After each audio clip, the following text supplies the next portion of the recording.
전세는 해주고 월세는 안 해준다? 통용되는 상식은 있지만 정확히 누가 무엇을 청구할 수 있는지 잘 모르는 경우가 많습니다. 그래서 오늘은 전셋집 또는 월셋집의 경우 수리 비용에 대해서 어디까지 임대인이 부담하고 어디까지 임차인이 부담하는지 알아보도록 하겠습니다. 전셋집의 경우는 임대인에게 수선 의무가 인정된다고 하는데, 월세집의 경우에는 임대인에게 수선 의무가 인정되지 않는다거나 이와 반대로 알고 계시는 분들이 있습니다. 그런데 법적으로는 전셋집이든 월세집이든 임대인 또는 임차인의 수선 의무는 동일합니다. 우리나라의 전세 제도는 보증금만 임대인에게 지급하고 집을 빌리는 방식이고, 월세는 임대인에게 보증금도 지급하고 월차임도 지급하면서 집을 빌리는 방식이기 때문에 결국 둘 다 똑같은 임대차 계약입니다. 그래서 월세집과 전셋집의 수선 의무는 차이가 없습니다. 임대차 계약에서 임대인은 어떤 경우에 어디까지 부담해야 될까요? 임대차 계약에 있어서 임대인은 임차 목적물을 계약 존속 중 그 사용 수익에 필요한 상태를 유지하게 할 의무를 부담하는 것이므로, 임차 목적물에 파손 또는 장애가 생긴 경우 그것을 수선하지 않으면 임차인이 계약에 의해서 정해진 목적에 따라 사용 수익할 수 없는 상태로 될 정도의 것이라면 임대인은 그 수선 의무를 부담합니다. 예를 들자면 월세집의 보일러 또는 시스템 에어컨이 작동하지 않거나 배관에 누수가 발생하는 경우에는 일반적으로 대규모의 수선으로 볼 수 있고, 임대인이 수선 의무를 부담해야 합니다. 또한 임대인이 풀옵션의 원룸을 임차하면서 함께 있었던 세탁기나 식기 세척기가 고장나는 경우에도 사용상의 부주의로 인한 과실로 인해서 고장이 난 게 아니라면 이런 고장에 대한 수선 의무는 원칙적으로 임대인에게 있습니다. 그렇다면 임대차 계약에서 임차인은 어떤 경우에 어디까지 수선 의무를 부담할까요? 자, 반대로 임차 목적물에 파손 또는 장애가 생긴 경우에 그것이 임차인이 별 비용을 들이지 않고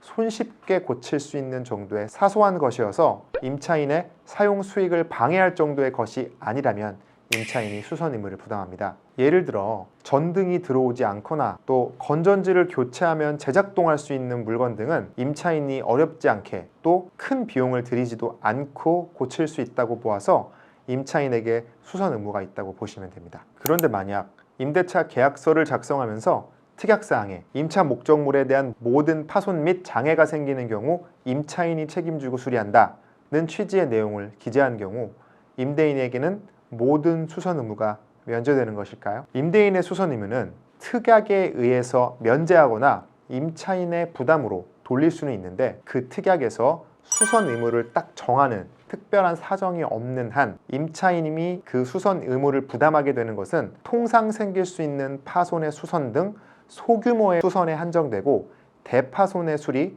건물의 주요 구성 부분에 대한 대수선, 기본적인 설비 부분의 교체 등과 같은 대규모의 수선은 이에 포함되지 않는다고 봅니다. 그래서 만약 임대인이 임차 목적물의 대규모의 하자에 대해서도 임차인에게 수선 의무를 돌리고자 한다면 특약사항에 단순히 모든 파손에 대해서 임차인이 수선한다 라고 기재할 것이 아니라, 보일러가 고장나는 경우에는 임차인이 수리비를 부담한다 는 식으로 구체적인 수선 의무의 범위를 적어두셔야 실제로 보일러의 수선 의무를 임차인에게 부담시킬 수 있는 것입니다. 임대인이 부담해야 되는 항목에 대해서 수리하지 않거나 수리 비용을 청구한다면 어떻게 대응해야 할까요? 앞서 설명드린 내용에 따라서 임대인에게 수선 의무가 있는데도 임대인이 수선해주지 않는 경우에는 두 가지 방법으로 대처할 수 있습니다. 일단 임차인이 임대인에게 하자 수리를 요청한 뒤에도 임대인이 수선해주지 않는다면 임차인이 직접 하자를 수리한 뒤에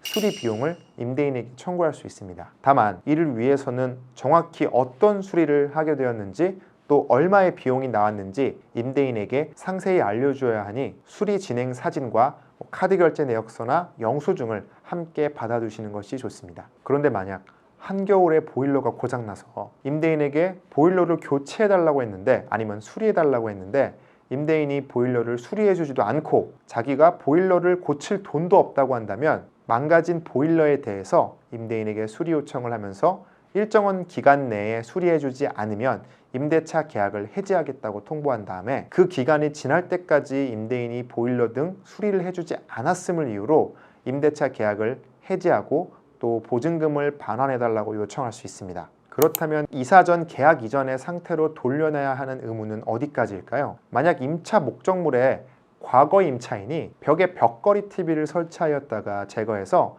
그 설치 자국이 남아있는 상태로 새로운 임차인이 입주하게 되는 경우라고 하더라도 새로운 임차인은 당연히 과거의 임차인이 만들어둔 하자를 수리하지 않아도 됩니다. 하지만 만약 임대인이 이에 대해서 새로운 임차인에게 원상회복할 것을 요구하는 경우에는 새로운 임차인은 임차 목적물에 발생한 하자가 나로 인해서 발생한 것이 아니라는 점을 입증해야 되기 때문에 새로운 집으로 이사 오면서 즉시 확인할 수 있는 하자는 사진이나 동영상으로 촬영해 두시고 나중에라도 하자를 발견한다면 즉시 임대인에게 통지해 주는 방법으로 위험을 회피하시길 바랍니다. 전셋집과 월세집 같은 임대차 계약이라서 임대인과 임차인의 각 수선 의무에 차이가 없고 또 어떤 경우에는 누구에게 수선 의무가 있는지 알게 되셨죠? 임대차 계약을 하면서 다양한 문제가 발생하겠지만 역지사지의 마음으로 우선 상대방의 상황을 이해해 보려고 한다면 큰 분쟁으로 이어지지 않을 수 있습니다. 오늘도 이만 마치겠습니다. 감사합니다.